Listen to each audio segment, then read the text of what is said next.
오늘 우리가 함께 볼 하나님의 말씀은 시편 141편 3절부터 5절까지 말씀입니다. 3절부터 5절. 여호와여, 내 입에 파수꾼을 세우시고 내 입술의 문을 지키소서. 내 마음이 악한 일에 기울어 죄악을 행하는 자들과 함께 악을 행하지 말게 하시며 그들의 진수성찬을 먹지 말게 하소서. 의인이 나를 칠지라도 은혜로 여기며 책망할지라도 머리에 기름같이 여겨서 내 머리가 이를 거절하지 아니할지라. 그들의 재난 중에도 내가 항상 기도하리로다. 아멘. 우리나라 속담에 하늘이 무너져도 솟아날 구멍이 있다라는 말이 있습니다. 또 호랑이에게 잡혀가도 정신만 차리면 된다라는 말도 있죠.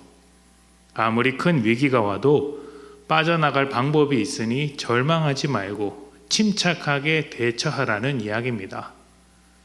그런데 이런 속담과는 달리 막상 힘들고 어려운 일이 닥치면 정신을 차리기 힘듭니다. 속상한 마음에 불안함이 찾아오고 걱정과 염려로 가득합니다. 정신을 차리기는커녕 상실감에 빠져 혼란스러워하죠. 사실 위기는 상황에서 오는 것이 아닙니다.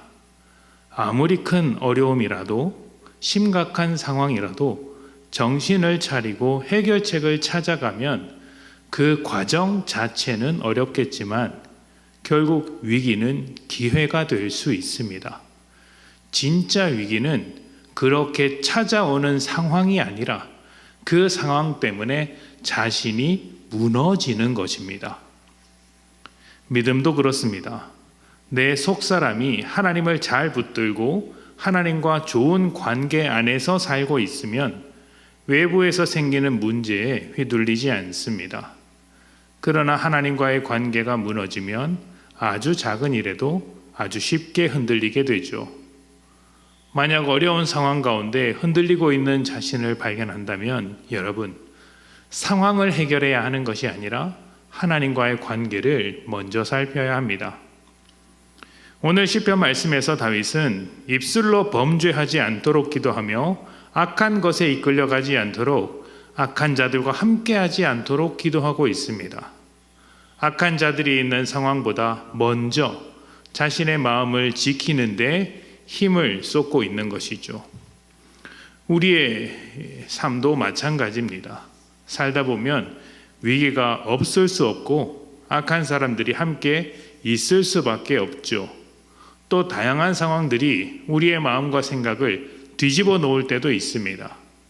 나쁜 사람이 아니더라도 나와 친했던 사람 가운데서 의도치 않게 그런 상황들이 만들어질 수 있는 것이죠. 그때 우리의 마음이 바로 서지 않으면 상황에 휘둘리게 되는 것입니다. 우리도 이 시를 쓴 다윗처럼 악한 것에 이끌려가지 않도록 기도하며 마음을 지킬 필요가 있는 것이죠. 5절을 보면 자신의 마음을 지키기 위한 다윗의 적극적인 고백이 나옵니다. 의인이 나를 칠지라도 은혜로 여기며 책망할지라도 머리에 기름같이 여긴다. 거절하지 않겠다라는 고백이죠. 자신의 잘못을 지적하고 꾸짖고 비난하는 사람이 있을 때 그 사람의 비난마저도 은혜로 받겠다 하는 것입니다. 게다가 더 놀라운 것은 사람들의 꾸짖음을 기름 부음으로 받는다는 이야기가 있습니다. 기름 부음은 하나님께 축복을 받는 것이며 기쁨과 회복의 상징이기도 합니다. 거룩하게 구별된 것을 나타낼 때 사용하기도 하죠. 그러니까 지금 다윗은 자신을 향한 비난, 꾸짖음, 상대방의 공격을 부족한 자신을 성장시키는 하나님의 축복으로 받아들이겠다라고 기도하고 있는 것입니다. 어떻게 이런 일이 가능할까요? 다윗은 악인처럼 되기보다 하나님 앞에서 거룩해지기를 원했기 때문입니다.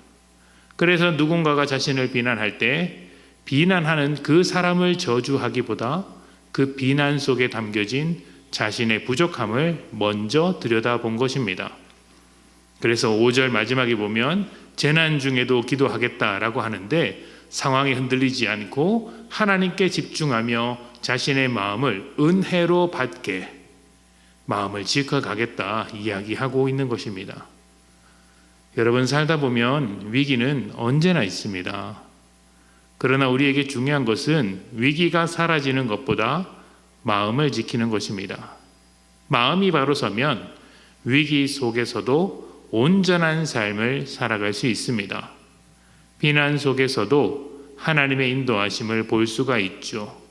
고통 속에서 하나님의 회복을 기대할 수 있습니다.